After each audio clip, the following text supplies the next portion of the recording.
Bom dia a todos.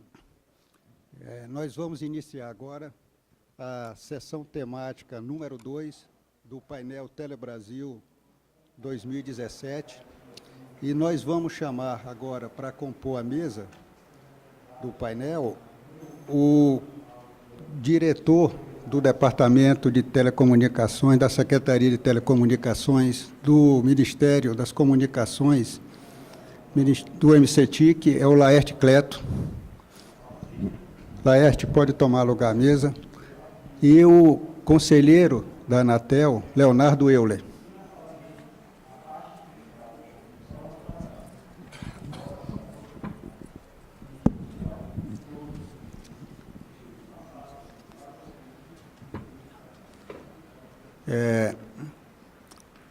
Antes de começar a nossa sessão, gostaria de dar alguns avisos aos presentes. Primeiramente, um bom dia a todos e a todas. E gostaria de passar para vocês a senha do Wi-Fi 2017, a rede é Painel Telebrasil. O Wi-Fi está funcionando muito bem. Pedimos a todos para colocar o celular no silencioso. E este ano a novidade é que nós temos um aplicativo, Painel Telebrasil, que as pessoas podem baixar o aplicativo, tem toda a programação, todos os palestrantes, inclusive há a possibilidade do envio de questões pelo aplicativo. Mas nós vamos abrir a questão aqui a todos os presentes, mas há a possibilidade também de envio de perguntas pelo aplicativo. Ao final da sessão, dessa solenidade de abertura, será oferecido um jantar aos credenciados. Então, hoje a gente vai ter uma solenidade de abertura, no início da noite, e nós vamos oferecer um jantar a todos os participantes credenciados. Okay? Antes de passar a palavra aqui aos nossos convidados, nossos brilhantes convidados, eu vou fazer uma rápida contextualização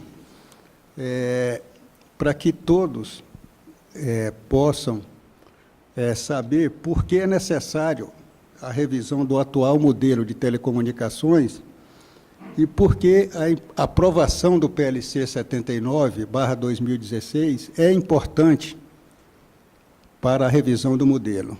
Por que é necessária a revisão do atual modelo de telecomunicações? O modelo atual foi estabelecido pela Lei Geral de Telecomunicações há quase 20 anos. Ele elegeu o serviço telefônico fixo comutado, o STFC, como essencial para a sociedade, tendo a sua existência, universalização e continuidade asseguradas pela União quando prestado em regime público. À época, era necessário disponibilizar o STFC para todos a preços competitivos. Com a evolução das telecomunicações, e em especial a da internet, o STFC deixou de ser relevante para a sociedade brasileira e vem experimentando reduções sucessivas de acessos e de receitas. Trata-se de um serviço já universalizado, estando presente em mais de 41 mil localidades.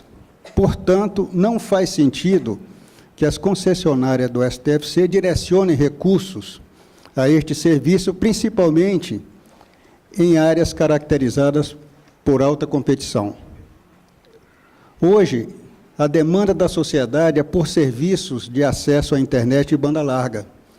Existe cerca de 11 milhões de domicílios que apresentam demanda para estes serviços e ainda não estão atendidos, segundo o IPEA. Por outro lado, a oferta de acesso à internet em banda larga encontra carência de infraestrutura nas áreas mais desfavorecidas do país, sendo que apenas 36,7 milhões de domicílios, que corresponde a 54% do total de domicílio brasileiro, têm acesso à internet. Desta forma, 31,1 milhões de domicílios, onde moram cerca de 103 milhões de pessoas, não estão conectados à internet, segundo a TIC Domicílio 2016. Portanto, o modelo precisa ser revisto para que os recursos sejam direcionados do STFC para a oferta de serviços de acesso à internet em alta velocidade. Esta ação já foi tomada pelos países desenvolvidos como alavanca para a transformação digital da sociedade. O Brasil não pode ficar para trás e precisa acompanhar esse movimento global. Por que a aprovação do PLC 79/2016 é importante para a definição do novo modelo? Ele cria alternativa de adaptação dos atuais contratos de concessão do STFC em termos de autorizações, possibilitando que recursos privados deixem de ser consumidos por um serviço sem interesse da sociedade e possam ser transferidos para a expansão da banda larga, atendendo às reais necessidades da sociedade e ampliando a inclusão digital. Determina que todos os ganhos advindos da referida adaptação serão aplicados em infraestrutura de alta capacidade para a oferta de banda larga nas áreas sem competição adequada, dando ao Poder Executivo a prerrogativa de priorizar os locais onde serão feitos os investimentos. Ele garante a manutenção da oferta do STFC nos mesmos termos em que ela se dá hoje em todas as áreas onde não há competição, preservando-se a continuidade do atendimento da população. Estabelece novas regras para o uso do espectro, que dão segurança jurídica para os investimentos destinados à modernização e ampliação da infraestrutura necessária para a massificação da internet banda larga. A nossa expectativa é de que o PLC 79/2016 será aprovado, porque é bom para o país e para a sociedade. Não acreditamos que a mudança de modelo tenha saído de cena. Sem ela, não estarão criadas as condições para que o setor de telecomunicações continue a ser uma alavanca para o desenvolvimento do país e para a inclusão social. O bom senso vai prevalecer com a aprovação do PL, e o novo modelo será implementado a partir das políticas públicas do MCTIC e da condução segura e competente da Anatel de todo o processo de regulamentação. Nessa sessão temática, o diretor de telecomunicações da Secretaria de Telecomunicações do MCTIC, Laerte Cleto, abordará as políticas públicas que serão emanadas pelo Ministério para a implantação do novo modelo. E o conselheiro da Anatel, Leonardo Euler, falará da agenda regulatória necessária para a implantação do novo modelo, com ênfase na adaptação da concessão para autorização e nas novas regras para o uso do espectro. Para iniciar as nossas palestras aqui, as nossas discussões, nosso debate, eu vou passar a palavra para o Laerte Cleto, do MCTIC, que proferirá aqui uma palestra. Bom dia a todos. Queria cumprimentar o Francisco, o conselheiro Leonardo e saudar todos os presentes, senhoras e senhores. Gostaria de agradecer a oportunidade de estar aqui para a gente falar um pouco do trabalho que estamos desenvolvendo no Ministério em colaboração com a Anatel.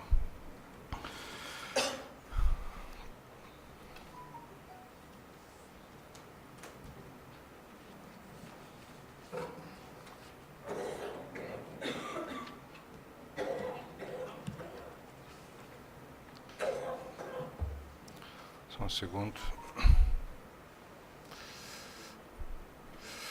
Bom, resgatando um pouco o que o colega Francisco abordou, né, nós temos um panorama do setor de telecomunicações em que o STFC apresenta um declínio não só de interesse, mas até de uso, né, e mesmo de linhas de assinantes, né.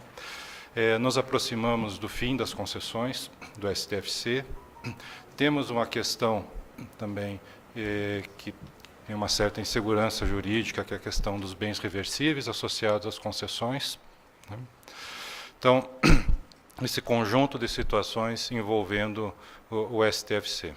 Paralelamente a isso, a gente tem dois serviços que ganham cada vez mais o interesse da população, que é o serviço móvel pessoal e o serviço de comunicação multimídia, ou seja, a banda larga fixa.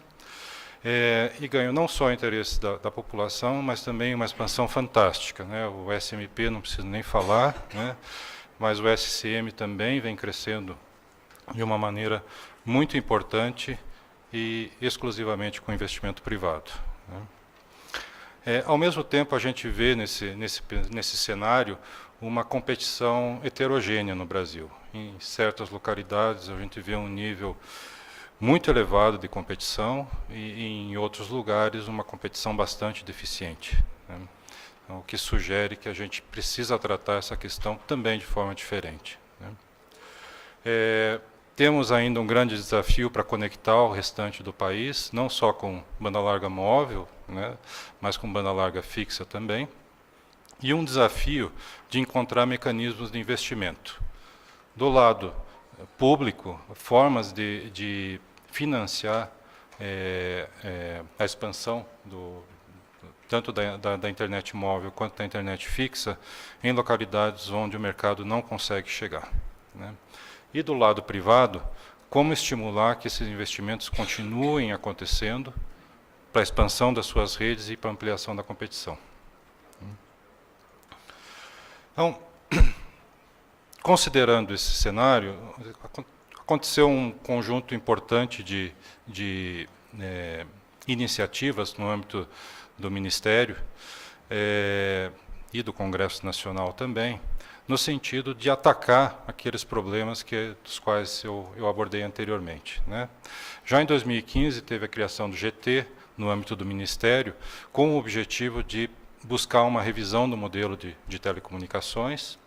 Isso culminou com uma portaria ministerial, com diretrizes para a Anatel, que já previa que a Anatel deveria buscar isso, né? E posteriormente um decreto, que é o Decreto do Brasil Inteligente, que continha um comando semelhante para a Anatel, né? As propostas de PGMU4 e a própria consulta pública do novo PGO, feitas pela Anatel, já consideram também a mudança do modelo, né? O voto do conselheiro Igor e o voto do conselheiro Zerboni vão na direção de encerrar com a concessão e fazer a migração para no caso do conselheiro Igor, para autorização, do Zerboni para um novo serviço, mas também com obrigações mais próximas de uma autorização do que de uma concessão, né? E, por fim, né, como o Francisco até já tinha destacado antes, o movimento que aconteceu, um movimento importante que aconteceu em 2016 no Congresso Nacional, que foi a tramitação do PL 3453, né, aprovado na Câmara dos Deputados, e que depois foi para o Senado e aonde está ainda, né, o PL 79 de 2016, né, que aí dá um embasamento legal para a migração das concessões para autorizações, entre outras coisas. E, por fim, uma iniciativa do Ministério, que é a proposta de um novo decreto de telecomunicações, que consolida 3 decretos que tratam de políticas públicas de telecomunicações, consolida em um só, né, e que deve ir à consulta pública na primeira quinzena de outubro. Então, considerando aquele cenário que eu mostrei anteriormente e as iniciativas, a gente vê que o GT, a portaria da Anatel, o próprio decreto do Brasil Inteligente e as propostas de PGMU e PGO, elas atacam, sobretudo, o final da concessão e a migração dessa concessão para autorização, né? O PL também trata disso, dando embasamento legal, mas trata também da questão dos bens reversíveis e trata também de reverter, vamos dizer assim, converter o saldo da adaptação, da outorga de concessão para autorização, em recursos para investimento, né? E, por fim, o decreto que eu vou falar ao final, que nós devemos lançar a consulta pública em outubro, vai falar, talvez a grande inovação como que esses recursos serão utilizados, qual o direcionamento que o Ministério está pensando em dar a esses recursos públicos. Bom, resgatando um pouco o que o Francisco falou, né, o PLC 79, ele permite a migração das concessões do STFC para um regime de autorização, mantendo não só as ofertas, mas a prestação de serviço nas localidades onde não há competição adequada, né? O saldo decorrente dessa migração ele é convertido em compromissos de investimento e, para fazer a migração, a concessionária tem que apresentar um conjunto de garantias que assegurem que ela vai, de fato, promover, vai honrar os compromissos assumidos. Esses compromissos, no PLC, eles já têm um certo direcionamento. O que o PLC fala a respeito do direcionamento desses investimentos? Eles devem ser em redes de alta capacidade, em áreas de competição inadequada e que levem a uma redução da desigualdade, né? Bom, o que é mais ou menos redundante, né? E um outro direcionamento é que ele deve ser usado, esses recursos devem ser usados também para financiar tecnologias assistivas para acessibilidade de pessoas com deficiências.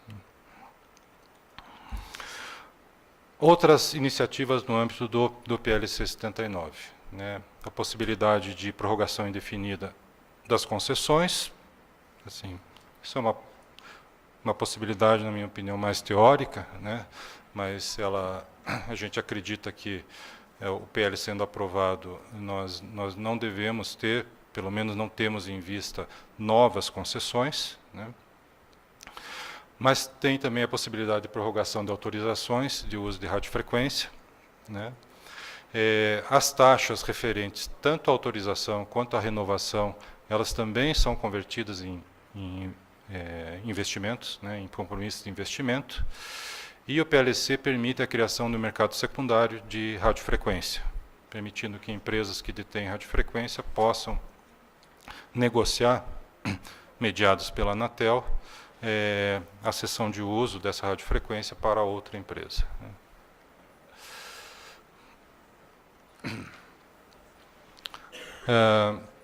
Um outro aspecto também é que o direito de exploração de satélite ele deve ser conferido por meio de um processo administrativo e não por meio de uma licitação, né? E, novamente, a taxa associada a esse direito, né, a concessão desse direito, ela também pode ser convertida em compromissos de investimento. Então, assim, esses são os principais highlights, vamos dizer assim, do PLC 79, e que, assim como Francisco destacou, a gente espera que seja aprovado em breve, né?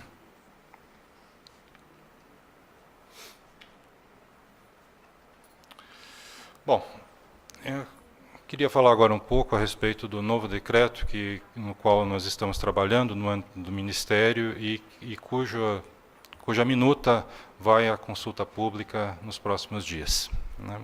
Esse decreto ele deve substituir um decreto antigo de políticas públicas de telecomunicações, decreto 4733, né? É um decreto de 2003, com uma ênfase ainda muito grande no STFC, né? E a gente entende que o momento hoje praticamente exige, né, que a gente centre a política na banda larga, tanto fixa quanto móvel, né? Essa é uma atualização que a gente julga que é muito importante. E a gente vai aproveitar mais dois outros decretos, que é o decreto do PNBL e o decreto do Brasil Inteligente. Ambos tratam de políticas de banda larga e vamos aglutinar essas diretrizes num único instrumento legal.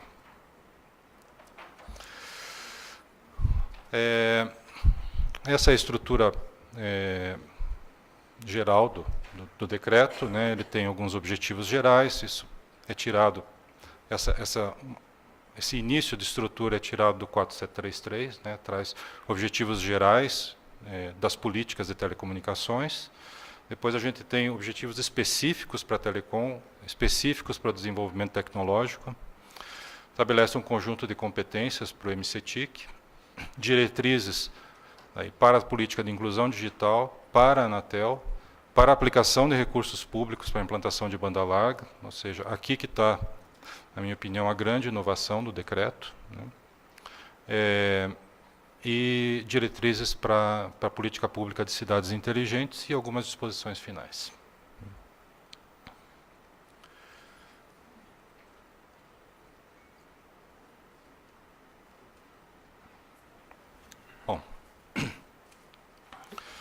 Como objetivos gerais, e aí a gente tem que fazer uma ressalva, né? O objetivo geral, ele deve ser encarado como aquele norte que a gente olha e que é para onde a gente quer ir, né? Onde nós nos dirigimos, né? Então, é nesse sentido, né, que a gente quer garantir acesso às telecomunicações, a tarifas e preços razoáveis em condições adequadas, né? Segurar os direitos dos usuários, promover a inclusão digital, e aí são objetivos mais associados a, vamos dizer assim, telecomunicações como uma tecnologia habilitadora para outros negócios, né? Contribuir para a competitividade e desenvolvimento econômico, incentivar serviços inovadores e estimular o desenvolvimento tecnológico e produtivo, né? Bom, objetivos de telecom, aí o primeiro dele é colocar de fato banda larga no centro da política pública, como o principal objetivo nosso.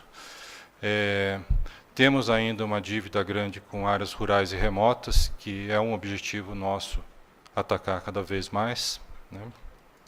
Com relação ao consumidor, pautarmos pela transparência nas relações de consumo, incentivar a inovação, promover a competição no setor, ao mesmo tempo estimular investimentos privados e promover a infraestrutura dos serviços e assegurar a privacidade dos usuários, né?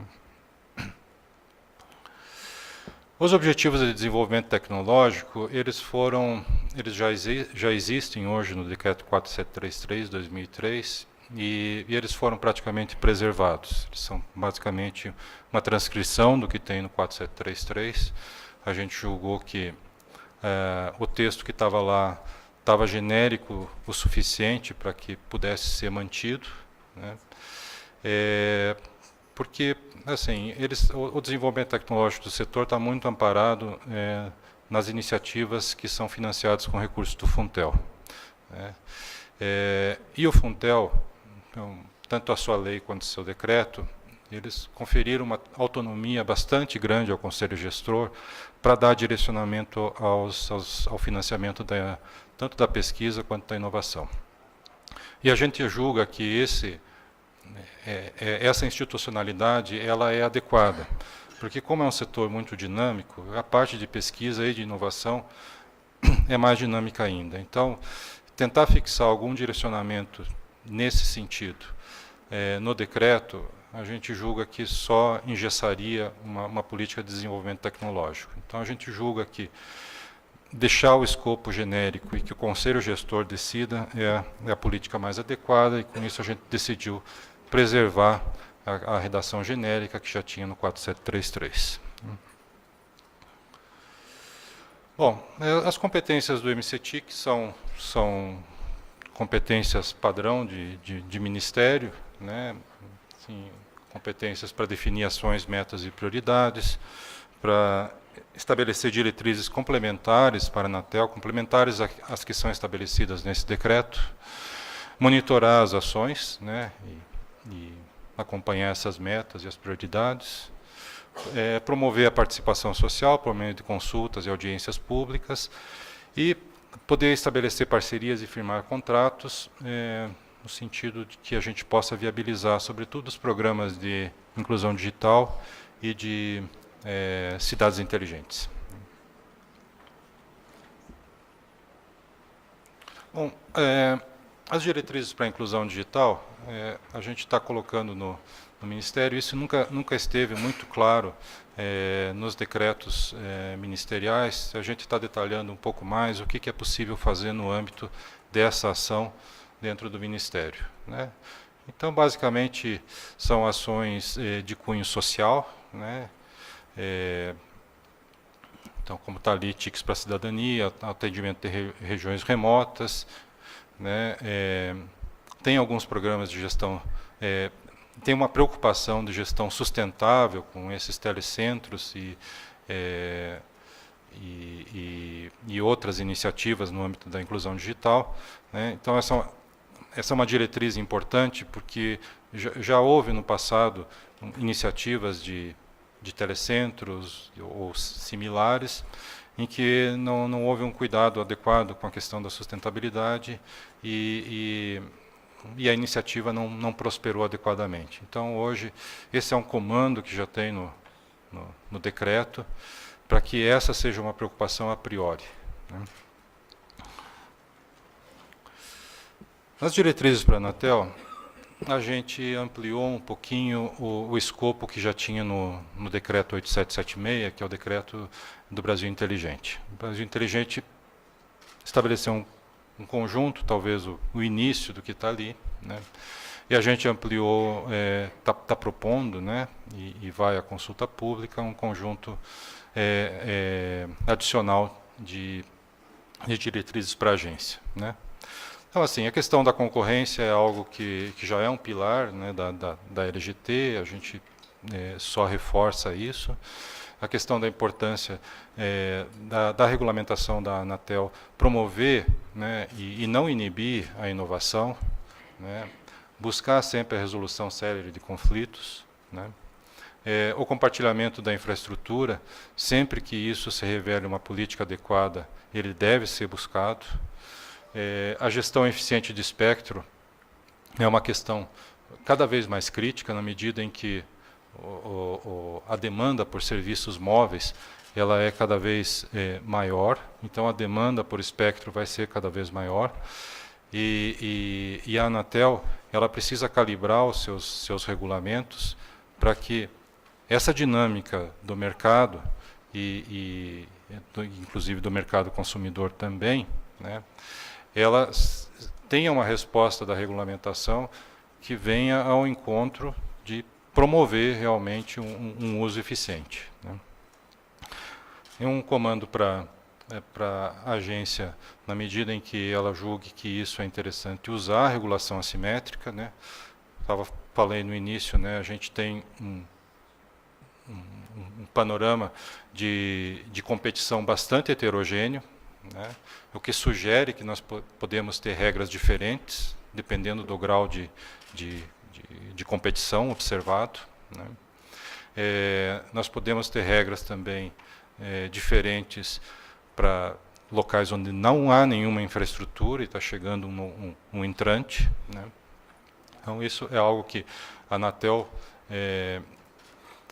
deve fazer uso sempre que ela julgue que isso pode melhorar o atendimento ao cidadão, né.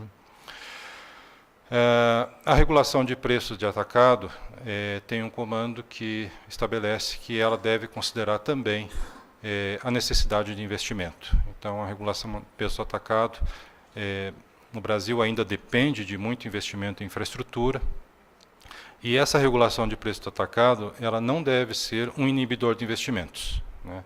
Ela é um recurso importante para a gente aumentar a competição no varejo, né, mas ela tem que ser calibrada para que ela não iniba os investimentos também, né. Por fim, tem um comando com relação à qualidade, que ela deve ser mais baseada na experiência do usuário do que em indicadores de desempenho de rede, né.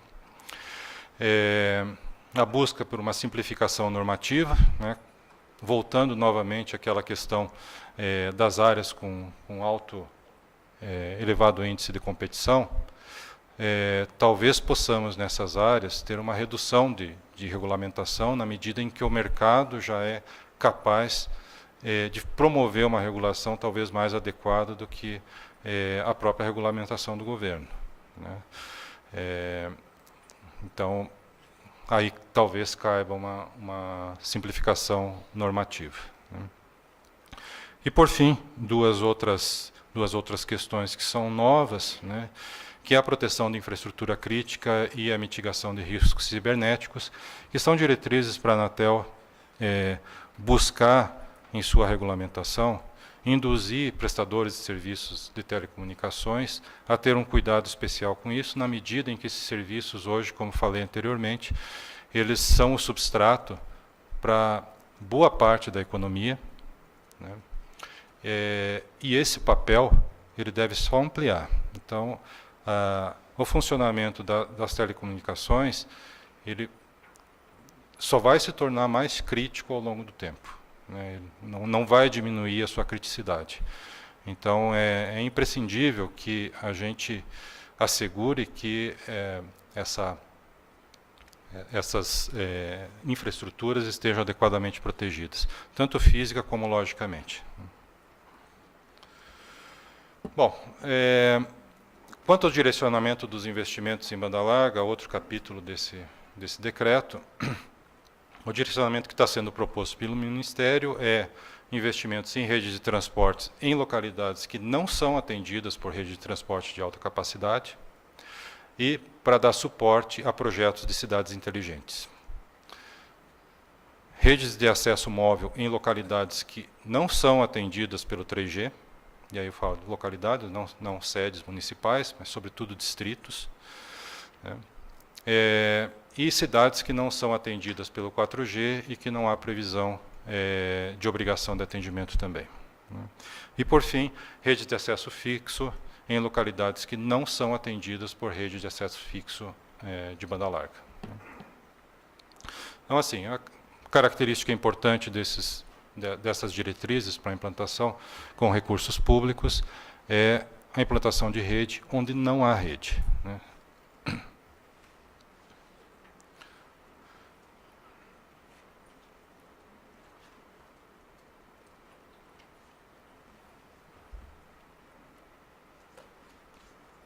Problema, comunicação sem fio.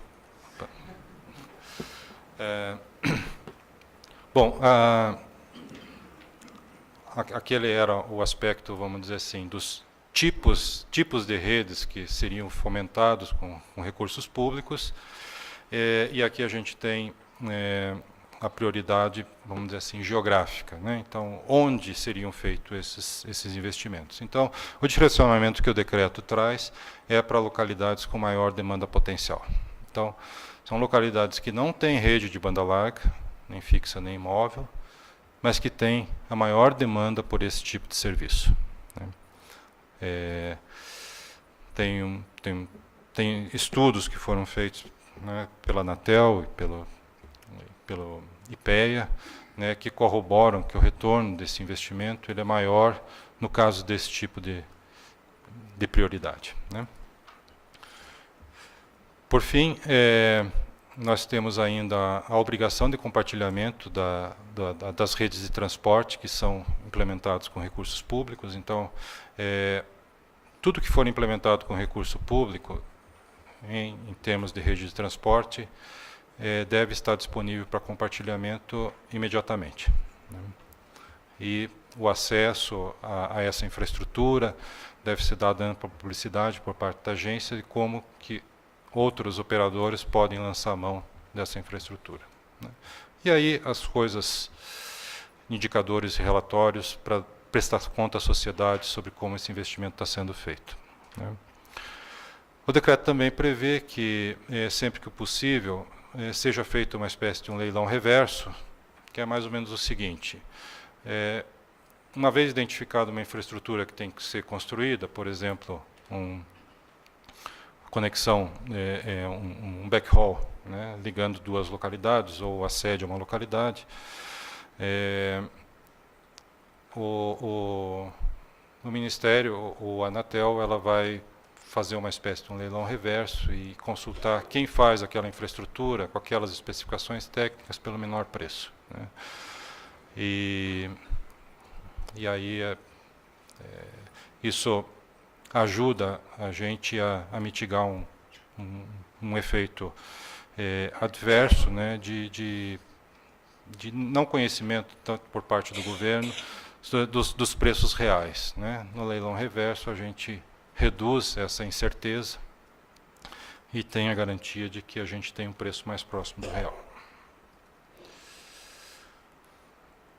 Bom, aí nós temos um conjunto de diretrizes para cidades inteligentes, né, basicamente para conectar órgãos públicos e fornecer pontos de acesso público à internet. Isso é feito em parceria com prefeituras, é uma infraestrutura que o governo federal implanta e a prefeitura ela assume, né, assume a gestão e o custeio também, né?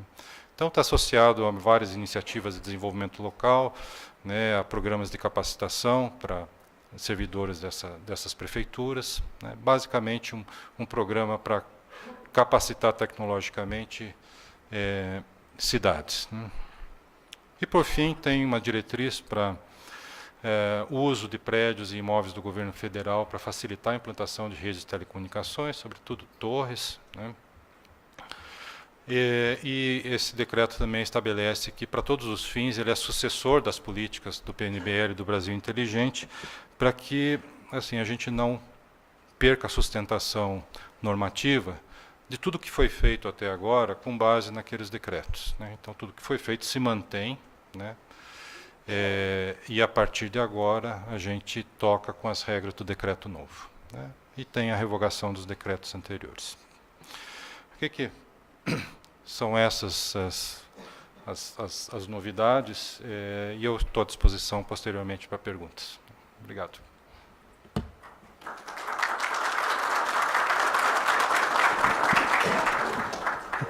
Nós queremos agradecer ao Laerte Cleto pela apresentação e lembrar aos presentes que nós estamos reservando um período de 20 a 25 minutos ao final das apresentações para que a gente possa, os presentes possam colocar suas perguntas, tá? E possamos estabelecer um debate aqui sobre essas questões importantes, que é o novo modelo e a gestão do uso do espectro. Bom, eu vou passar a palavra agora para o conselheiro da Anatel, Leonardo Euler, fazer a sua apresentação. Muito bom dia a todos. Eu queria, primeiramente, agradecer o convite feito por painel Telebrasil, desejar parabenizar a todos pela realização desse evento, dessa temática, cumprimentar aqui o Dr. Francisco Carlos, nosso moderador, que acho que na sua introdução já bem sumarizou os objetivos desse painel, e cumprimentar ainda o Dr. Laerte, que desempenha um papel muito importante aí à frente da diretoria do Departamento de Serviços de Telecomunicações do Ministério de Ciência, Tecnologias, Inovações e Comunicações. A minha esposa, justa agora há pouco, ela me mandou um link com uma matéria dos benefícios de um cochilo, né? Eu espero que não contribua para que vocês comecem a cultivar esse bom hábito, mas justamente nesse momento aqui da minha apresentação. Mas, de fato, essa temática é importante porque esse processo de inovação tecnológica que permeia todo o setor de telecomunicações, ele é intenso, ele é dinâmico, então qualquer discussão que aborde esse tema, ela deve ser numa perspectiva de que os desafios regulatórios são sempre colocados de uma maneira muito nova e muitas vezes a fronteira regulatória é difícil acompanhar, digamos, a dinâmica desses desafios. E não apenas para acompanhar essa revolução digital, mas inclusive para catalisar esse processo. E esses desafios, no ponto de vista regulatório, passam pelo estabelecimento de um marco normativo perene, estável, principiológico, como foi a própria Lei Geral de Telecomunicações desde a sua concepção, e, sem dúvida, a Anatel tem buscado endereçar esses atributos no seu desenho normativo. Começo minha apresentação dizendo um pouco como é que a demanda do setor de telecomunicações. Esse é um gráfico muito interessante de uma consultoria de SmartThings, e ele mostra que, a cada 60 segundos, em 2014, 300 horas eram vistas no YouTube, a cada 60 segundos. Este número, em 2014, 2015, sobe para 400 horas, em 2016, sobe para 500 horas a cada 60 segundos. Se você olhar outras aplicações, aí, o WhatsApp, número de mensagens enviadas, ou posts no Facebook, essa relação de crescimento é deveras exponencial e realmente assusta. E essa demanda, ela não apenas, é importante registrar isso, ela não apenas cresce, mas ela também se transforma. Esse é um gráfico que eu importei aqui, tomei a liberdade do Boston Consult Group, com algumas modificações, porque essa demanda ela não apenas cresce pelo número de usuários, pelo aumento da penetração, pela transformação do uso, né, o tráfego por dispositivo vai alterando bastante, né, o número de usuários com cada vez diferentes devices conectados, o número de dispositivos, o número de aplicativos, aumenta, e tudo isso gera, sem dúvida nenhuma, pressão sobre a rede. Isso implica pressão sobre infraestrutura de rede, né? E, a partir disso, a gente tem que discutir mudanças de capacidade, de patamar de capacidade, tanto na parte móvel quanto na parte fixa. Lembrando que agora não se trata mais de diferenciar muito de redes móveis e redes fixas, existe uma convergência de redes. E nós vamos precisar de todos os recursos de rede disponíveis para endereçar bem essa demanda, né? Outra característica intrínseca a esse processo é a forte redução de latência necessária para algumas aplicações sensíveis ao atraso, sobretudo as aplicações de vídeo real-time, né? Aumento dos uploads, né? As questões de segurança e disponibilidade, sobretudo de segurança cibernética, ganham contornos cada vez mais complexos, né? Ampliação do espectro, esse é um tema que nós vamos abordar sucintamente aqui, também ganha essa questão desse recurso escasso, ganha outra dimensão a partir do momento que o last mile, na minha opinião, vai se tornar cada vez mais wireless. Então, sem dúvida nenhuma, a questão do espectro torna-se aqui como administrar bem, como gestionar bem esse recurso escasso. É algo que deve ser refletido de forma adequada. Será que esse modelo tradicional de administração e gestão de espectro, que nós temos feito desde há mais de 20 anos, né, será que esse modelo, que muitas vezes é um tanto quanto estático, é o modelo que ainda se amolda a essa nova realidade, esses novos desafios, né? Novos protocolos e padrões, haja vista também a migração do IPv4 para o IPv6, enfim, é uma série de questões que passam agora nesse novo contexto. E nesse contexto desse ecossistema digital, e se eu pudesse aqui talvez falasse um pouco de tentar desenhar ou esboçar, e essa é só uma maneira disso, esse ecossistema digital ele tem várias camadas, né? Tem a camada de infraestrutura de rede, né, tanto de rede móvel, rede fixa, backhaul, backbone. Você poderia ter também uma camada de dispositivos e sistemas operacionais, sistemas operacionais como iOS, Android, dispositivos e processadores, chipsets, etc. Nós temos plataformas para serviços e aplicações, questões associadas à hospedagem, questões associadas a aplicativos e conteúdos, que envolvem desde localização, jogos, lifestyle, etc., até chegamos no consumidor, primariamente produzindo ou primariamente consumindo conteúdo. E o interessante é que, nesse ecossistema digital, um dos aspectos interessantes é que não há uma convergência tecnológica nesse ecossistema digital, de modo que as fronteiras entre essas diferentes camadas ficam cada vez menos nítidas, né? E uma coisa interessante, que traz uma riqueza também para esse ecossistema digital, é que não há ainda uma integração vertical tão grande nesse ecossistema digital, ainda que isso possa ser objeto de alteração nos próximos anos. Mas eu coloco esse ecossistema digital e coloco essa discussão e justamente para entrar um pouco na questão do marco legal das telecomunicações no Brasil.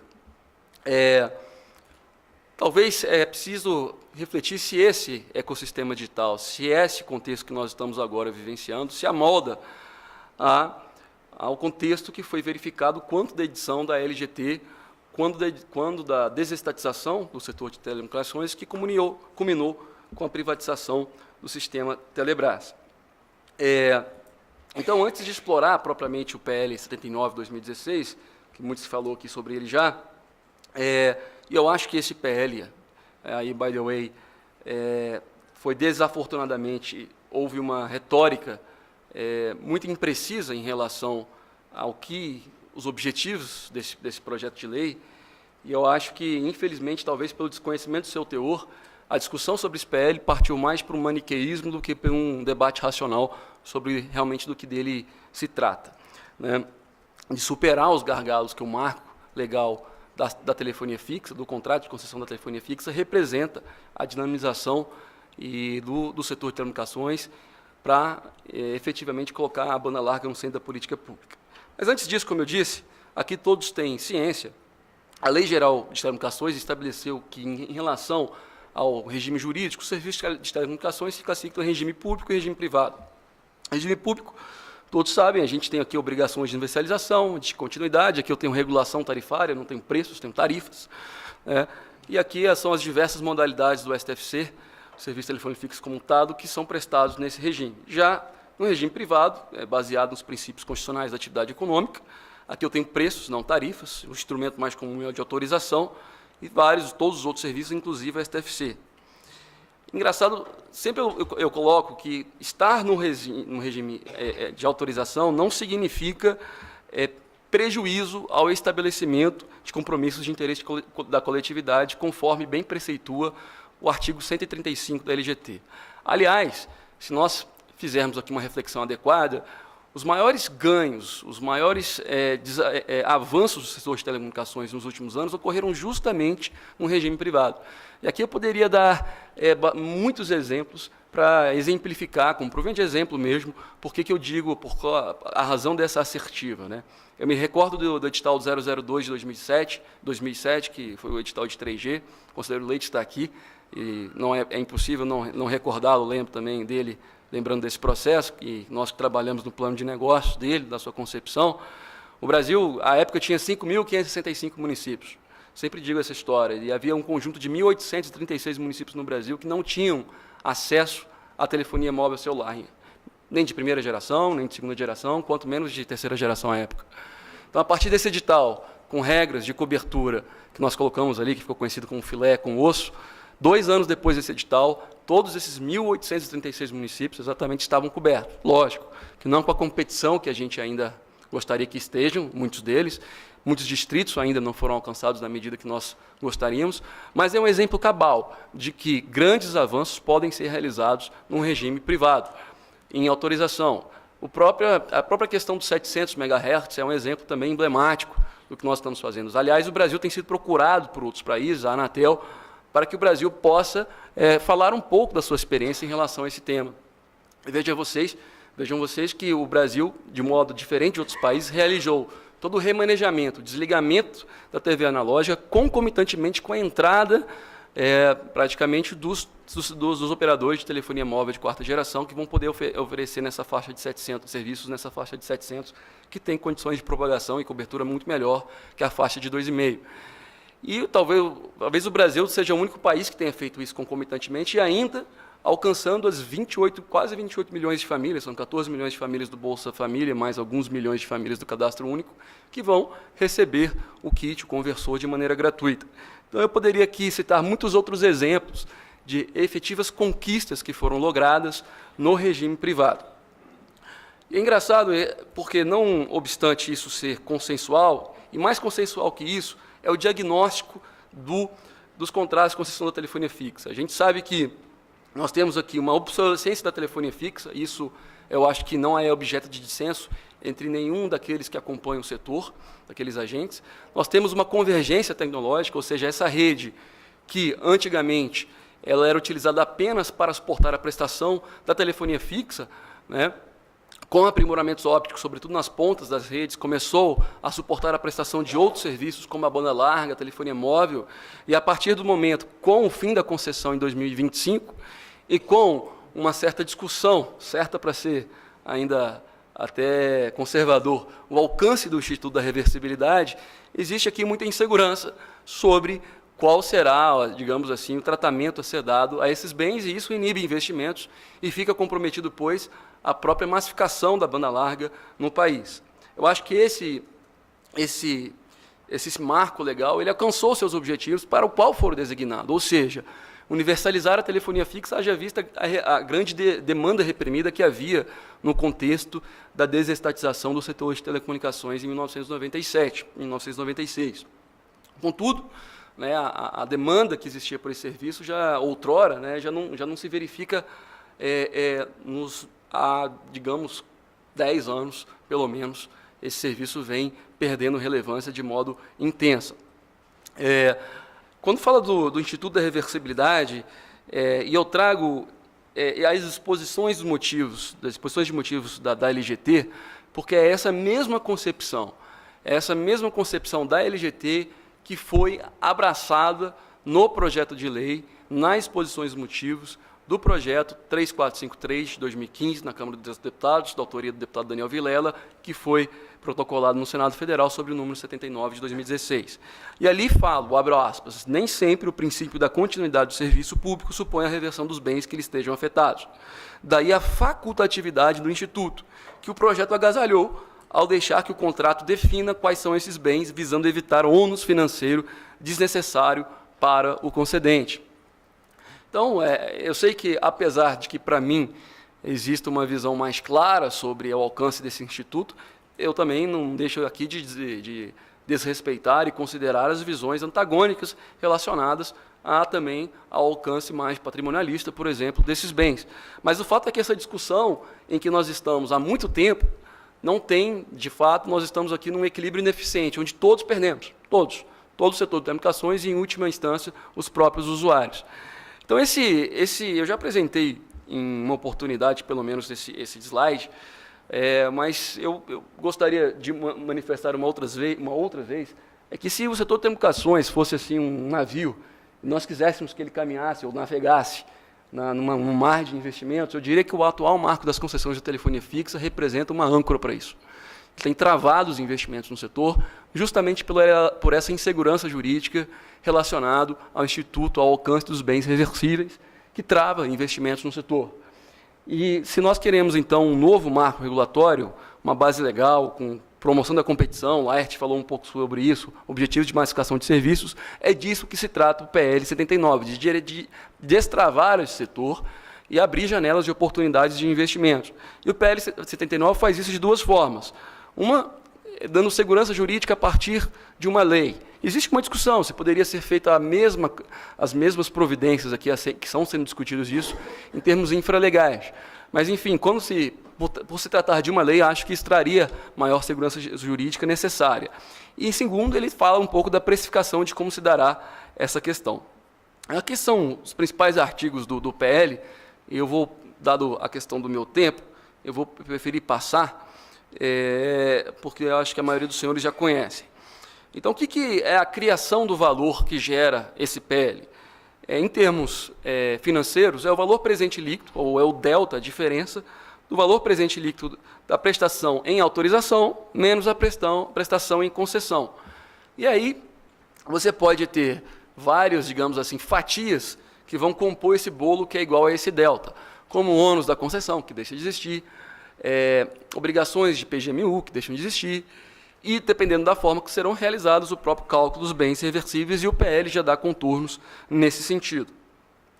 E, lógico, que obrigações em regime, para aqueles que adaptarem, e essa adaptação, inclusive, ela não é compulsória, ela é uma faculdade, tanto do poder concedente quanto do concessionário, há que gerará também obrigações que serão estabelecidas no termo de autorização. Esse outro slide, aqui eu, utilizando um pouco de teoria de jogos, queria apenas tentar descrever um pouco do que se trata dele. Então, como eu disse, hoje em dia nós estamos aqui nesse equilíbrio ineficiente, aqui entre o poder concedente e a concessionária. Estando nesse poder concedente, nós aqui não conseguimos adaptar os atuais contratos de concessão para os termos de autorização.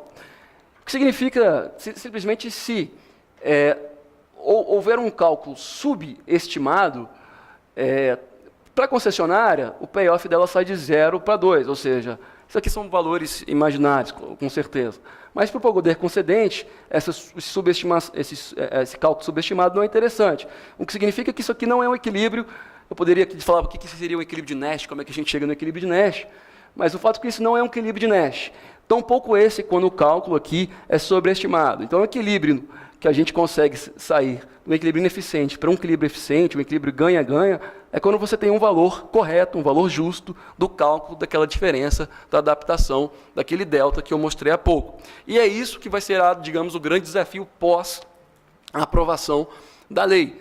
Continuo acreditando, como o Francisco mencionou, a importância desse marco normativo, que o PL 79 será aprovado, e depois o grande passo será, enfim, termos metodologias para calcular isso. Já temos essas discussões avançadas na Anatel, mas, obviamente, também que isso passará, e o próprio PL coloca, pelo TCU, que validará os cálculos ali serem realizados. Mas a grande mensagem que eu gostaria de deixar nessa manhã é que enquanto nós estamos aqui discutindo, enquanto esse PL segue nesse limbo político, jurídico, significa que esses investimentos são como gelo, eles estão derretendo. Então, à medida que quanto mais o tempo passa, é preciso nós termos consciência que esse valor que será revertido em obrigações de investimento, obrigações de massificação de banda larga, sobretudo para aquelas áreas que não têm atratividade econômico-financeira, esse valor está derretendo. Todos os dias, esse saldo diminui. E essa mensagem é importante, porque todos aqueles que têm considerações sobre isso, quando o cálculo for, eventualmente quando o projeto for aprovado e for feito o cálculo, um cálculo poderia ser maior, poderia se tivermos aprovado desde o início desse ano. Então, eu acho que há que termos essa consciência, é importante para sabermos o que significa, né, a continuidade do projeto nesse limbo jurídico. Significa que o Brasil está perdendo. O Brasil está perdendo investimentos que estão, literalmente, valores que estão derretendo, indo para um serviço, né, através de orelhões e tupes, que não são mais demandados pela sociedade, que poderiam estar sendo alocados de uma maneira muito mais eficiente para outros serviços. Bom, eu queria terminar essa fase e já também passar um pouco do PL para falar dessas questões relacionadas ao espectro. Primeiramente, destravar aqui alguns mitos, né, que a proposta legislativa não altera essa designação da radiofrequência como um bem público. Não existe aqui nenhuma apropriação indevida de um bem público pelas atuais prestadoras que detêm direito de uso de radiofrequência. Trata-se, primeiramente, de uma faculdade do poder concedente poder fazer a renovação sucessiva e condicionada de direito de uso de radiofrequências. Em terceiro, é lógico que essa faculdade vai ser sempre observado o interesse público, né, e vai ter sempre um caráter oneroso, ainda que o projeto endereça e coloca que, mesmo tendo esse caráter oneroso, deverão ser colocadas obrigações de contrapartidas de investimentos, obrigações de cobertura. E, bem, ainda que eu entenda o contexto fiscal que o Brasil está inserido, eu acho que é muito interessante essa dinâmica do PL, porque, em vez apenas de ter uma ótica arrecadatória a partir dessas renovações, é interessante que esses recursos de renovação sejam orientados para aumentar a cobertura dos serviços. E aí também se amolda a avaliação da gestão de espectro levada a cabo pela Anatel, uma vez que também o próprio PL possibilita a introdução de um mercado secundário de espectro.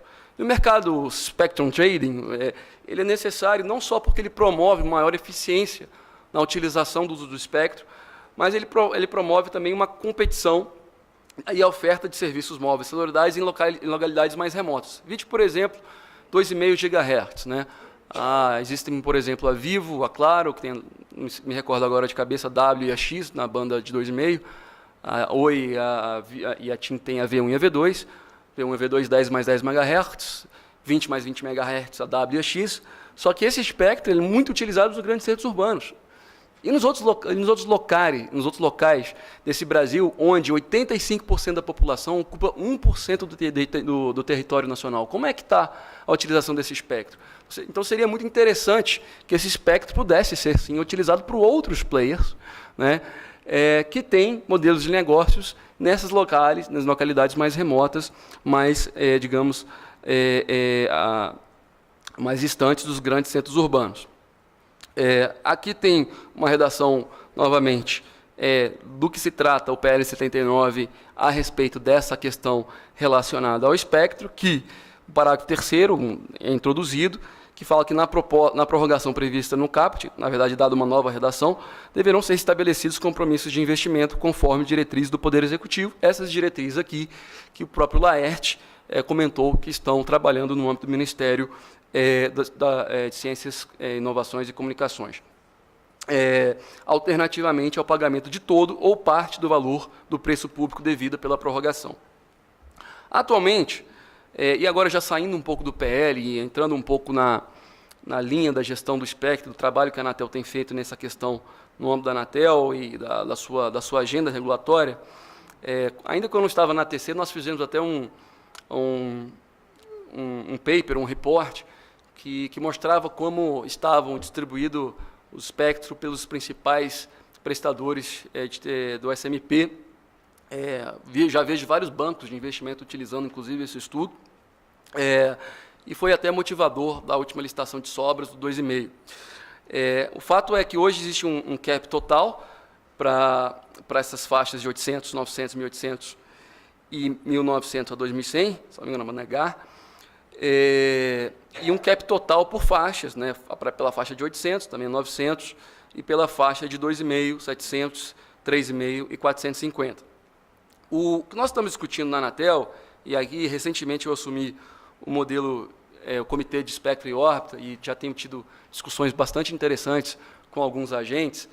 Na primeira reunião nós tivemos a oportunidade de receber o secretário Max, que falou um pouco das questões relacionadas à internet das coisas, 5G.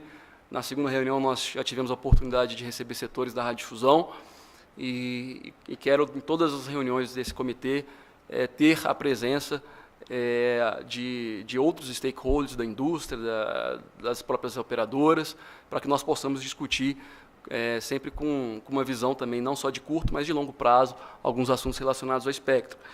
Existe uma proposta, então, de revisão do Spectrum Cap, que está num projeto de modelo de outorga, que está sob a relatoria do conselheiro Otávio, e essa proposta de revisão do Spectrum Cap será submetida à consulta pública, espero que nos próximos dias.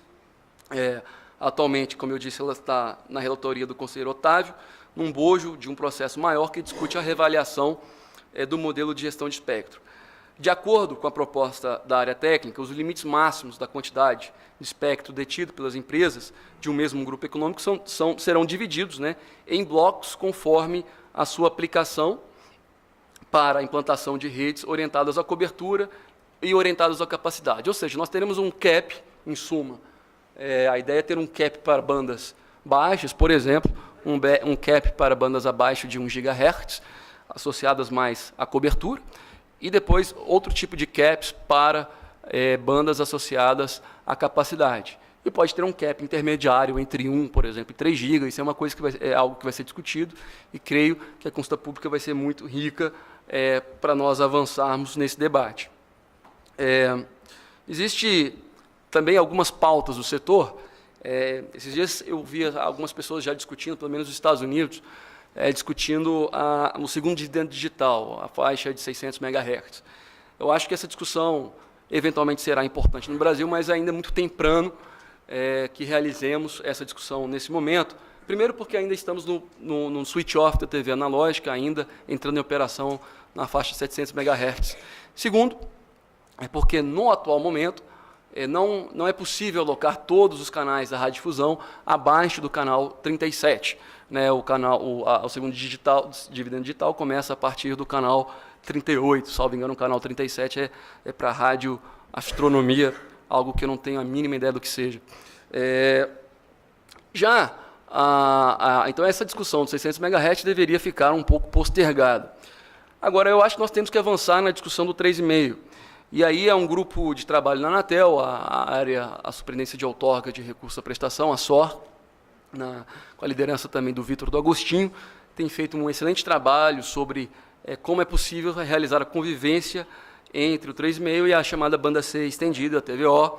Né, e eu acho que nós avançaremos nisso, e no curto prazo, quem sabe já poderemos colocar essa faixa de radiofrequência a ser licitada, considerando os estudos que têm sido feitos na área técnica, que permitem a convivência entre o IMT e os serviços prestados na banda C estendida. E será, sem dúvida nenhuma, uma oportunidade ímpar para ampliar a oferta de banda larga em espectro autorizado. Outra faixa de espectro importante é a faixa de 2,3 GHz. Atualmente, a faixa de 2,3 GHz a 2,4 GHz, ela é detida pelo SARC, aqueles serviços anciliares e que correlatos. As televisões, quando fazem reportagens externas, utilizam bastante essa radiofrequência. Nós já fizemos uma consulta pública sobre essa questão. Haverá uma realocação. Hoje em dia, eles têm, salvo engano, 200 MHz. Eles terão até 285. Na verdade, eles têm 200 MHz em 2.200 a 2.400, salvo o melhor juízo. Só que parte desse espectro não é devidamente utilizado, porque em 2.4 você tem Wi-Fi, espalhamento espectral, uma banda não licenciada, o que de fato não permite que o SARC utilize todo o potencial dessa faixa. De modo que a gente tem tido uma interlocução bastante boa com a radiodifusão para que eles venham a ter, então, 285, mas uma parte desses 285 MHz será mais para baixo, e poderíamos, então, liberar parte dessa faixa de 2.3 GHz também para o IMT, dependendo dos estudos de viabilidade. Estou terminando já a minha apresentação. Existe um regulamento sobre o uso de femtocélulas, que é de 2015, salvo engano, não, 2013, salvo engano. É um regulamento que, desafortunadamente, não ainda trouxe, talvez, os incentivos à implantação das femtocélulas, como nós gostaríamos, e talvez seja o caso de nós revisarmos, ou então até revogarmos esse regulamento, talvez revisarmos, porque não permitir, sobretudo que clientes corporativos possam adquirir femtocélulas, mas não de modo direto, mas indiretamente a partir das empresas móveis, para ampliar a capacidade e a qualidade de seus sinais indoors. Então, é uma discussão que a gente pode, inclusive, avançar também. Em resumo, eu acho que o PL 79, ele conforma uma solução de política pública regulatória equilibrada, uma solução que conforma um cenário que atenda tanto o interesse público e traz uma estabilidade regulatória necessária para a realização de investimentos. Ele atrai, como eu disse, novos investimentos, e é uma nova oportunidade de dinamizar esse setor de telecomunicações, aprimorar o ambiente de competição. A gente pode realizar esses investimentos sem prescindir das questões de competição, reduzir aqui a incerteza em relação ao alcance do Instituto da Reversibilidade, como eu expliquei, que trave investimentos no país, e viabilizar a expansão da banda larga no país em localidades com baixa capacidade de transporte. Eu acho que, por hora, são essas as minhas considerações. Acho que, né, esse tema sobre espectro tem questões muito ricas, e eu espero também que no comitê eu possa ouvir muitos de vocês ali. Eu acho que o 5G, que nós já começamos a discutir, depende, sobretudo, de compartilhamento de infraestrutura e de espectro. Caso contrário, simplesmente não vai acontecer o 5G, porque é muito caro, né? Então, eu acho que a forma tradicional de alocação de espectro, a Anatel também tem que refletir se essa é a forma que deverá permanecer ou não. Eu acho que a gente pode... eu estive estudando um pouco algumas iniciativas nos Estados Unidos, por exemplo. Não sei se os senhores já ouviram falar da CBRS Alliance nos Estados Unidos. Congrega as operadoras, congrega Google, Qualcomm e muitos agentes interessantes, são que eles têm procurado ter uma gestão mais dinâmica da alocação de espectro, algo que, quiçá, nós podemos importar, adaptando, por óbvio, as nossas particularidades no país, porque, realmente, às vezes, uma vez que você designa ou destina uma radiofrequência para determinado serviço, para você depois refazer ou refarming disso, não é um processo muito simples. Então, à medida que nós possamos ter mais flexibilidade no uso, na alocação e na gestão do espectro, sem dúvida, quem ganha com isso é o próprio setor de telecomunicações, é o próprio usuário, a partir do momento que esse recurso escasso é essencial para a própria qualidade dos serviços prestados. Muito obrigado.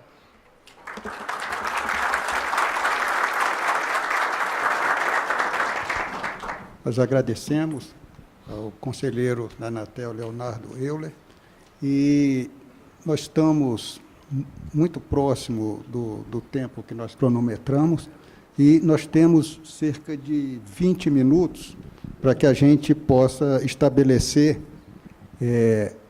um debate sobre essas questões do modelo e da gestão do espectro e das políticas públicas, que são vitais para o setor de telecomunicações nos próximos anos.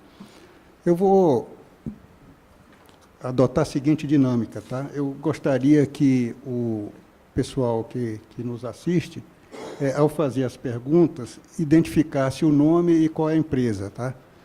A primeira pergunta veio aqui pelo aplicativo. Eu vou dirigir aqui para o Laerte Cleto. O ouvinte não especificou, não se identificou, mas a pergunta dele é a seguinte: quando virá o decreto do Ministério? Então, a parte técnica com relação à redação da proposta e a preparação técnica da consulta pública com a entidade que está dando apoio tecnológico para o Ministério, que é o CGE, as duas coisas estão prontas, né? Então, nós teríamos condição de lançar a consulta pública essa semana. No entanto, como o ministro Kassab faz questão de participar dessa abertura, por entender que é um marco importante para o setor, nós estamos tentando conciliar isso com a agenda dele e temos a perspectiva de que isso vai acontecer na primeira quinzena de outubro, agora, provavelmente no dia 10. Ok, obrigado, Laerte. Antes de passar aqui para nossa pergunta ao pessoal presente aqui na sala, nós recebemos uma outra questão via aplicativo, que eu vou dirigir ao conselheiro Leonardo Euler. A pergunta é a seguinte: na alteração para autorização, haverá unificação de outorgas? Prestadoras autorizadas serão autorizadas a prestar qualquer serviço? Perfeito. De acordo com o projeto de lei, aí eu, de cabeça, não vou me lembrar exatamente o inciso do artigo 68A, salvo engano, para as operadoras que solicitarem, as concessionárias que solicitarem adaptação dos seus instrumentos de outorga de concessão para autorização, haverá um termo de autorização único. E, inclusive, nesse mesmo termo, serão assumidas e reduzidas a termos todos os compromissos de investimentos que serão demandados como contrapartida decorrente do saldo que será computado por essa migração da concessão para autorização. E eu queria, se me permite, estou aqui quebrando o protocolo, mas perguntar ao doutor Laerte também, foi mencionada a questão dos leilões reversos, né? A concepção, pelo menos própria, e não tenho aqui, nem teria pretensão de falar pela Anatel, mas própria, não pelo Conselho Diretor, é que os leilões reversos seriam algo mais atinente para recursos do FUST. Essa é a minha concepção original, e não para recursos advindos do TAC ou do próprio modelo 79, uma vez que, para esses outros casos, haveria uma questão mais de custo de transação, não sei exatamente quais seriam os ganhos do leilão reverso, mas eu queria clarificar, então, só, Laerte, se a ideia é para tudo, o leilão reverso, tanto para TACs, quanto para a migração do modelo, e quanto para o FUST, ou não, só para a questão de um ou outro. Certo. Em princípio, a proposta, né, de decreto, a gente estabelece que no caso dos TACs, como se trata de um processo negocial, né, e não, por exemplo, de um valor que é líquido e certo, né, que a Anatel deve adotar o procedimento que ela julgar mais adequado. E aí a gente não vincula isso ao TAC, né. Agora, no caso dos recursos decorrentes da migração no modelo, está se pensando na possibilidade de usar o TAC, né. O TAC não é um instrumento que... Desculpe, o TAC não, o leilão reverso. O leilão reverso não é um instrumento que, na proposta de decreto, ele é vinculante. Ele aparece como uma possibilidade, vamos dizer, preferencial, para minimizar disputas que podem ocorrer a respeito dos custos para a implantação da infraestrutura. Certamente deve ser usado quando o recurso for proveniente de fonte de orçamento público, né? E, em princípio, a gente está pensando nos recursos decorrentes da adaptação, né? Mas essa é uma proposta de decreto e esses itens estão sujeitos à contribuição e à nossa avaliação a respeito dos argumentos que forem apresentados, no sentido de corroborar essa tese que o Ministério está levantando ou não. Ok, obrigado. Eu gostaria de passar a palavra aí para os presentes. Aqui, ó, o microfone para ele.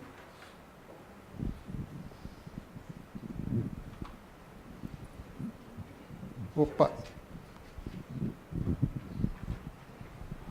Quem vai levar o microfone aqui? A pergunta eu queria é para o Dr. Laerte mesmo. O senhor mencionou que as redes que forem construídas de transporte, que forem construídas a partir da adaptação, enfim, do que for combinado, serão imediatamente compartilhadas. As redes de acesso também? Isso é que eu não entendi. Como o senhor não mencionou, se as redes de acesso também serão compartilhadas.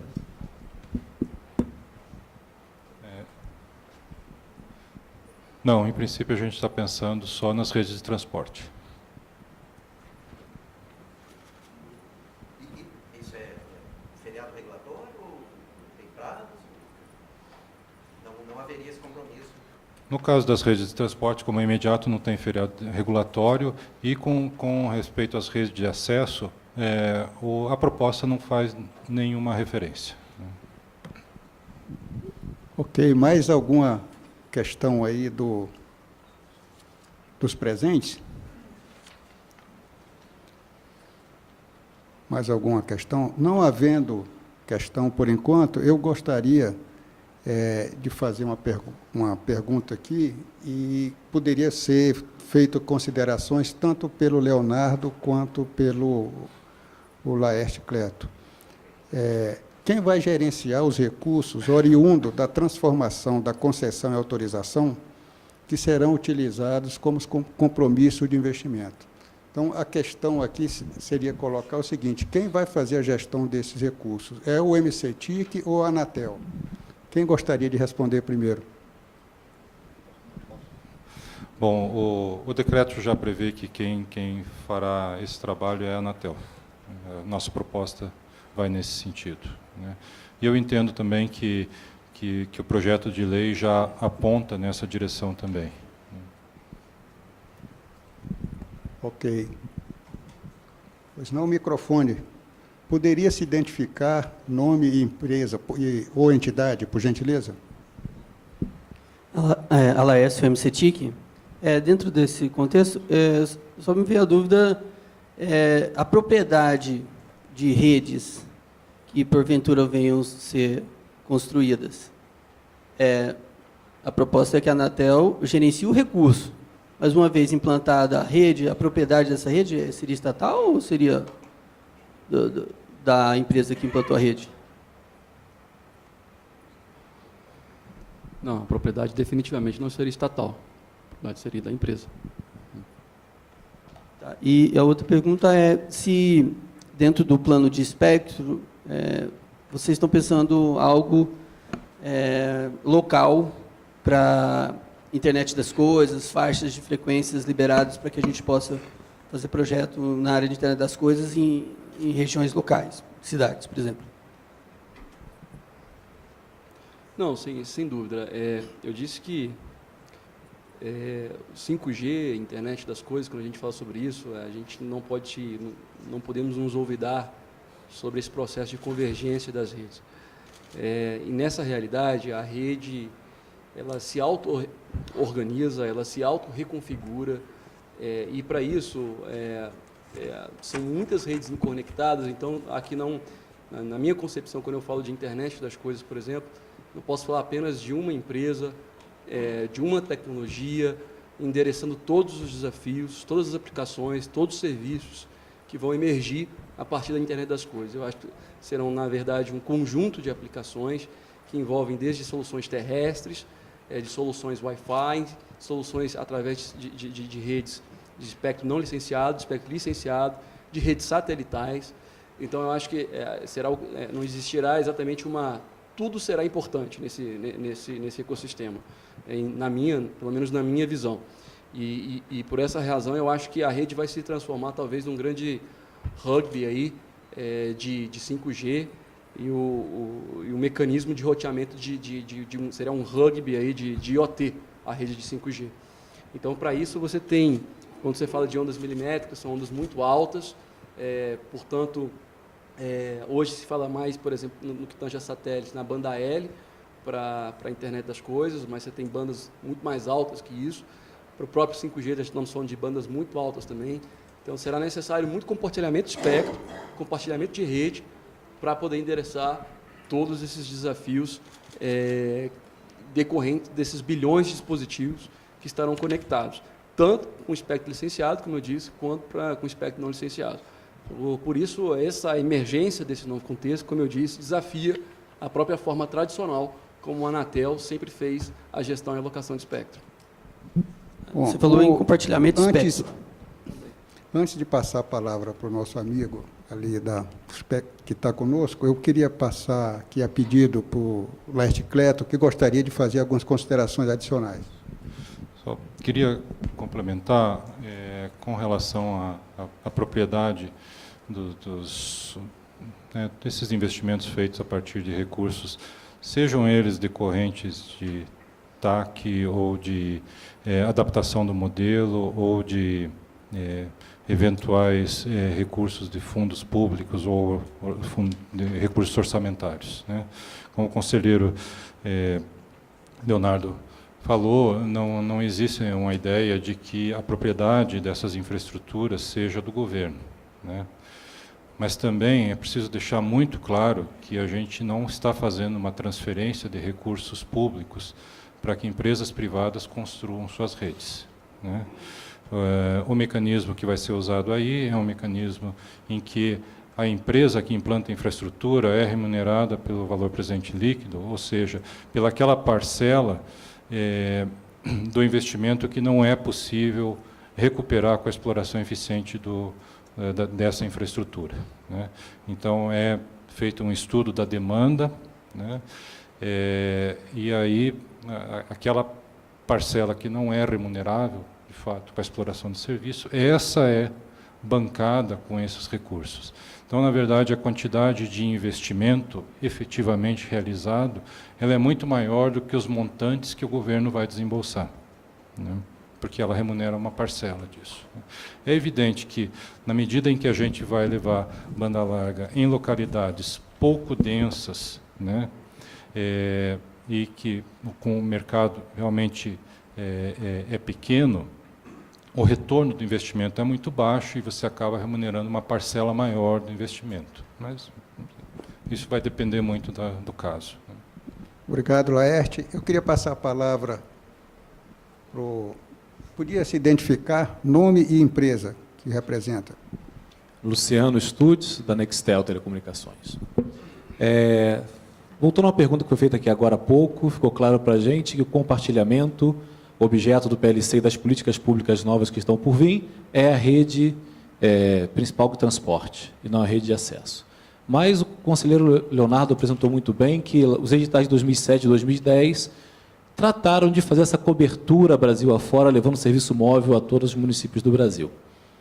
A pergunta é, se o objetivo é agora propiciar maior competição e não maior cobertura, e olhando o cenário atual de que os pequenos prestadores locais têm efetivamente contribuído para a expansão agora, nesse momento, dos serviços em localidades menos atendidas pelos grandes concessionários, principalmente em serviços de banda larga, e como foi falado aqui, que não é um feriado regulatório, que realmente não é intenção compartilhar a rede de acesso, essa premissa não tem que ser um pouco bem pensada. Eu quero entender o motivo pelo qual a rede de acesso não pode ser compartilhada, ou esse compartilhamento não pode ser alvo desses recursos que vão ser aplicados, já que, no cenário atual, a gente vê que quem está promovendo efetivamente uma competição lá na ponta, onde os grandes concessionários não chegam, é exatamente esses pequenos, médios provedores que estão lá explorando o serviço.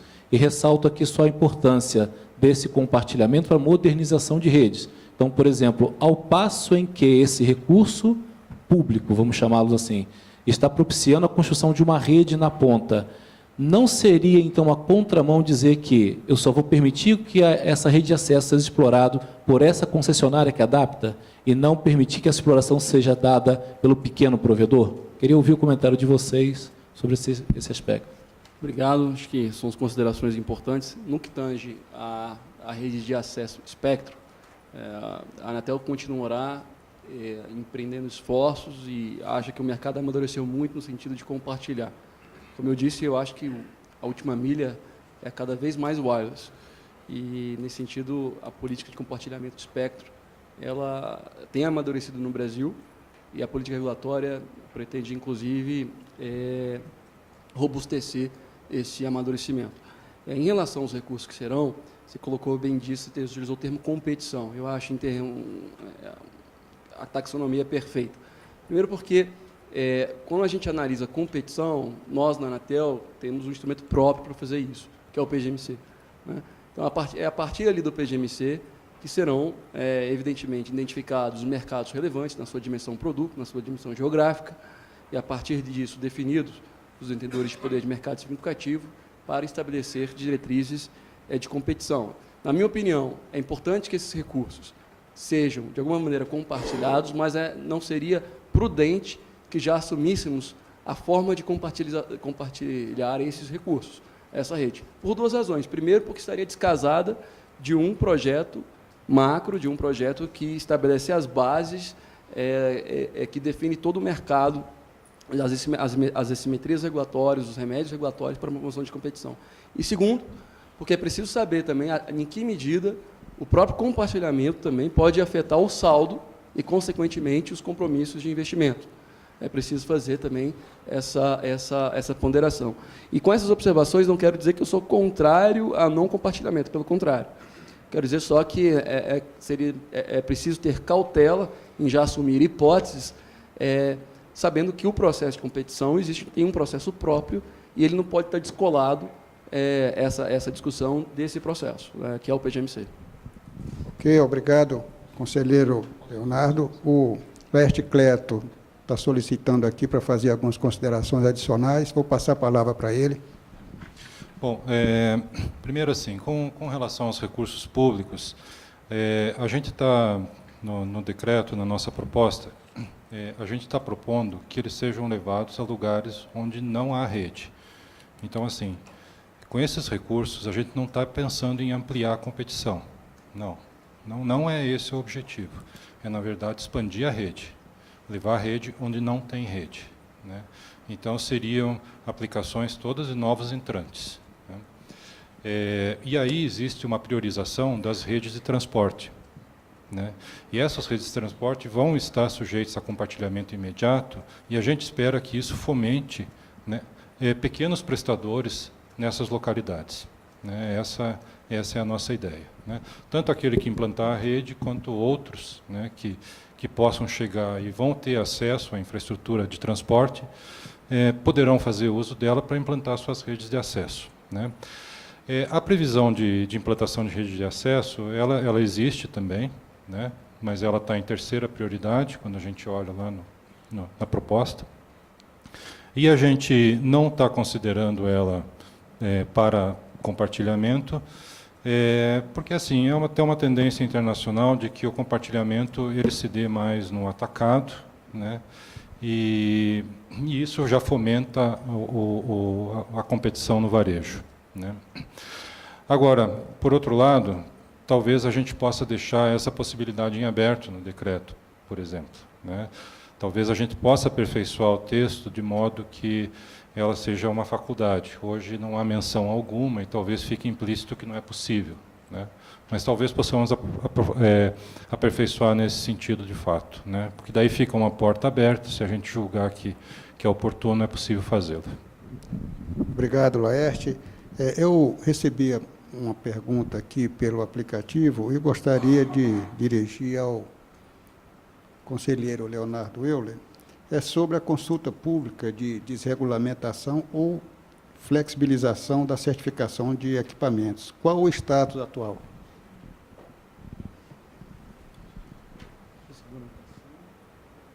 Não, isso deve entrar em consulta. Isso deve entrar em consulta pública. Salvo melhor juízo, são várias matérias ali, mas isso deve entrar em consulta pública nos próximos dias. Tá? Ok. Nós estamos caminhando para os últimos 5 minutos. Eu gostaria de passar ali o microfone. Por favor, identifique nome e empresa. Capela é nosso conhecido. Alô. Obrigado, Francisco. Sempre que eu participo de um evento desse, eu me lembro daquela música do Cazuza, O Tempo Não Para, né? E também que as suas ideias ou palavras não correspondem aos fatos, né? Quer dizer, o fato é que a gente não pode dizer hoje, ou acho que nunca pôde dizer, que banda larga é o centro de política pública, né? Aquele impasse que o conselheiro colocou muito bem sobre o PL 139, que sequer está sendo discutido, né? O fato de não se resolver o problema dos fundos setoriais, né? O fato de ter Estado no Brasil que tributa, somando todos os tributos de telecom, chega a 60%. Então, de fato, banda larga não é centro de política pública. Então, eu quero fazer coro aí ao clamor do conselheiro. Tudo que se falou aqui, para acontecer, vai depender de resolver esses 3 pontos. Né? Enquanto não se resolver esses 3 pontos, tudo que se falou, o acesso, o transporte, o fundo, o não sei o quê, o leilão reverso, se não se resolver esses 3 pontos, então, é preciso haver um clamor, essa indignação, e não é possível nós ficarmos nesse, como muito bem colocou o conselheiro, nesse perde-perde que está hoje no setor. Não é possível a gente não conseguir romper esse ciclo perde-perde que entrou no setor de telecom. Realmente temos que colocar a banda larga no centro da política pública. Tem que fazer isso. E tem 3 caminhos. Nós sabemos quais são, todos sabem quais são. Isso tem que acontecer, não dá mais para adiar. O conselheiro sempre usa aquela figura do gelo. É a mais pura verdade, a situação vai virar pó em mais alguns anos. Tudo isso que se colocou, a discussão do centro, bens reversíveis, causou aquele impasse tremendo, muita gente não entendia bem, começou a falar muito sobre o assunto. No final, perde-se um tempo na análise, o tempo não para. O tempo não para. Então, nós temos que resolver isso assim com urgência. Tem que ser uma coisa de indignação de todo o setor. Tá? Então, faço coro aí com o que foi colocado pelo conselheiro. Ok. Quem gostaria de fazer algumas considerações sobre as colocações do Capella? Não, eu convalido os statements aqui do Capella. De fato, é preciso que a agenda do setor de telecomunicações esteja na agenda prioritária do governo. Eu acho que alguns parlamentares fizeram grandes esforços para a tramitação do PL. E, veja bem, que esse é um setor que discute muito nesse momento a questão fiscal do país. Mas esse é um setor que, se der poucos incentivos a ele, isso transforma, na verdade, em mais ganhos tributários para o governo, se não for, não estou defendendo isso, mas se a alíquota não for alterada. Então, quer dizer, esse projeto de lei, ele destrava muitos investimentos no país. E nós temos que discutir essa questão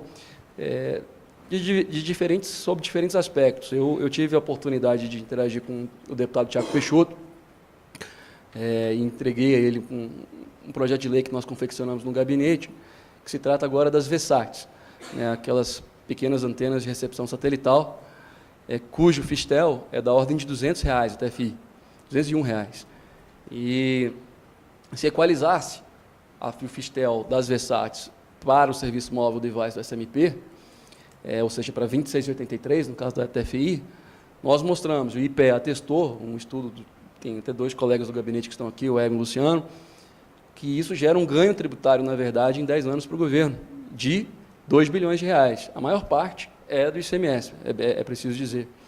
Ou seja, não há impacto tributário negativo em desonerar esse caso por causa da elasticidade de preço da demanda. Mesmo assim, com o atestado do IPEA e tudo, ainda assim é uma discussão difícil. Eu já tive com alguns integrantes do Ministério do Planejamento, falando sobre o projeto, mas o contexto fiscal, muitas vezes, dificulta destravar pautas que são importantes, mas, às vezes, a miopia arrecadatória obsta, digamos assim, um olhar mais estratégico para um setor que pode contribuir ainda mais para o desenvolvimento do país, dados os efeitos, as externalidades positivas que esse setor gera para o país. Existe também um outro projeto de lei, o do PL do FUST, também foi o deputado Daniel Vilela que apresentou. Considero que ele não é o ótimo, mas é o bom, nesse sentido, porque ele dá uma janela de 4 anos para que o governo utilize os recursos do FUST do primeiro ano. Não utilizou esses recursos do primeiro ano, aquela alíquota de 1% da Receita Operacional Bruta deduzida de PIS, COFINS, que vira quase a ROL da empresa, aquele 1% passa a ser um teto, que varia de 0 a 1. Ou seja, e isso é uma das fontes do FUST, não é a fonte exclusiva do FUST. Tem outras fontes, o próprio fundo. Então, são maneiras que nós tentamos discutir, de incentivar o uso dos fundos, e, de fato, o uso dos fundos, a questão deste PL, e a questão mesmo tributária do setor de telecomunicações, é uma questão muito importante. Essa questão do trabalho que nós fizemos para as VSATs em relação ao Fistel, eu estou fazendo o mesmo trabalho para o ICMS. E vou conversar, sim, com os governadores de várias unidades da federação, secretário de Fazenda, para mostrar esses efeitos e, quiçá, sensibilizá-los sobre a elasticidade de preço da demanda e como esse setor pode contribuir para levar a banda larga não apenas para as áreas mais remotas, mas também, inclusive, para as periferias dos grandes centros urbanos. Ok, nós estamos com o tempo encerrado, eu não vou roubar o coffee break de vocês. Gostaria de agradecer a maciça presença de todos e pedir uma salva de palmas para os nossos palestrantes.